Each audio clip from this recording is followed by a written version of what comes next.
যে স্বামী স্ত্রীরা ঝগড়া করে কথা বলা বন্ধ করে দেয় তাদের উপর দুইটি বিপদ নেমে আসে। যারা হাজব্যান্ড এন্ড ওয়াইফ রয়েছেন আপনারা সকলেই এই বিষয়টা জানার চেষ্টা করবেন। মারাত্মক একটা বিষয়, যদি কেউ ঝগড়া করে কোনো স্বামী এবং স্ত্রী কথা বলা বন্ধ করে দেয়, এটার মাধ্যমে কিন্তু দুইটা বিপদ আপনার জীবনে নেমে আসে। আমরা অনেকেই এটা জানি না।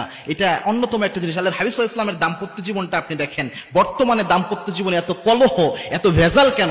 বর্তমান বাংলাদেশে দেখবেন বেশিরভাগ ডিভোর্সের কেস হচ্ছে এবং প্রতিদিন গড়ে অনেক মানুষ তারা ডিভোর্সের দিকে ধাবিত হচ্ছে।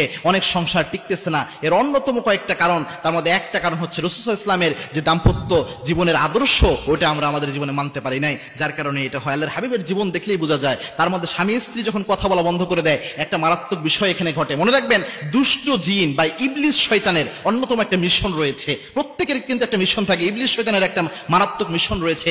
ইবলিস শয়তান বান্দাদের দিয়ে, আল্লাহর গোলামদের দিয়ে যত অপরাধ করায়, কোনো অপরাধে ইবলিস শয়তান এত খুশি হয় না, একটা অপরাধে সবচেয়ে বেশি খুশি হয়।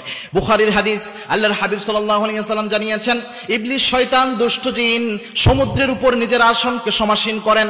ওই জায়গায় সমাসীন করে যত দুষ্ট জিন রয়েছে, ইবলিস শয়তান রয়েছে, তাদের কাছে বায়োডাটা কালেক্ট করতে থাকেন। আজকে কে কোন অপরাধ করেছো? কোন দুষ্ট জিন, কোন শয়তান এসে বলে, আজকে আমি অমুক ব্যক্তিকে দিয়ে মিথ্যা কথা বলিয়েছি। কেউ এসে বলে, অমুক ব্যক্তিকে দিয়ে আমি হত্যা করিয়েছি। কেউ এসে বলে, অমুক ব্যক্তিকে দিয়ে আমি জেনা করিয়েছি।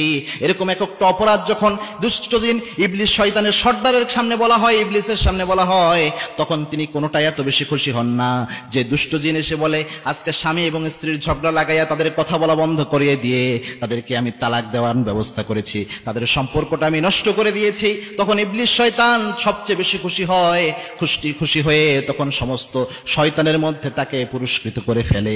সমস্ত শয়তানের মধ্যে তাকে পুরস্কৃত করে। বুখারীর হাদিস, অত্যন্ত সহিহ সূত্রে বর্ণনা এসেছে। সুতরাং স্বামী স্ত্রী যদি ঝগড়া করে কথা বলা বন্ধ করে, একটা পর্যায়ে দুষ্ট জিন চেষ্টা করে, এই যে একটা সুযোগ পাওয়া গিয়েছে, কথা বলা বন্ধ করেছে, এই জায়গাটা কিভাবে এদেরকে এই সংসারটা নষ্ট করে তালাক দেওয়ার ব্যবস্থা করা যেতে পারে। কেননা তারা বসেই থাকে যে ইবলিস শয়তানদের যে সর্দার রয়েছে তার কাছে পুরস্কার নেওয়ার জন্য, যে সংসারটা আমি নষ্ট করে দেব। সুতরাং যখনই ঝগড়া লাগবে স্বামী স্ত্রীর জীবনে, কখনো কথা বলা বন্ধ করবেন। আল্লাহর হাবিবের জীবনটা দেখেন।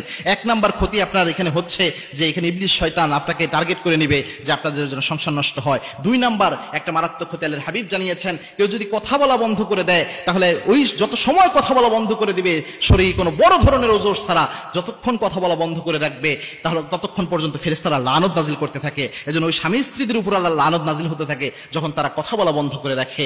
আরেকটা বিষয় দেখেন, আল্লাহর হাবিব সাল্লাল্লাহু আলাইহি ওয়াসাল্লামের জীবন দেখেন। আল্লাহর হাবিব সাল্লাল্লাহু আলাইহি ওয়াসাল্লাম যখন সামান্য মন খারাপ করতেন, তার স্ত্রীরা পেরেশান হয়ে যেতেন কিভাবে আল্লাহর হাবিব সাল্লাল্লাহু আলাইহি ওয়াসাল্লামের রাগ ভাঙানো যায়। আবার স্ত্রীরা যদি কখনো অভিমান করতেন, কখনো মন খারাপ করতেন, আল্লাহর হাবিব সাল্লাল্লাহু আলাইহি ওয়াসাল্লাম নিজেও পেরেশান হয়ে যেতেন কিভাবে স্ত্রীর মনকে ভালো করা যায়। কখনো আল্লাহর হাবিব সাল্লাল্লাহু আলাইহি ওয়াসাল্লাম তার স্ত্রীর সাথে কথা বলা বন্ধ করে দেন নাই। দুই একটা ঘটনা পাওয়া যায়, তবুও যত দ্রুত সম্ভব আল্লাহর হাবিব সাল্লাল্লাহু আলাইহি ওয়াসাল্লাম তাদের মনকে সন্তুষ্ট করে ফেলেছেন। আল্লাহ রাব্বুল আলামিন রাসূলকে একমাত্র আদর্শ হিসেবে মেনে আমাদের পরিবারগুলোকে রাসূলের সুন্নাহ অনুযায়ী সাজানোর তৌফিক আল্লাহ আমাদের সকলকে দান করুন। আল্লাহুম্মা আমিন।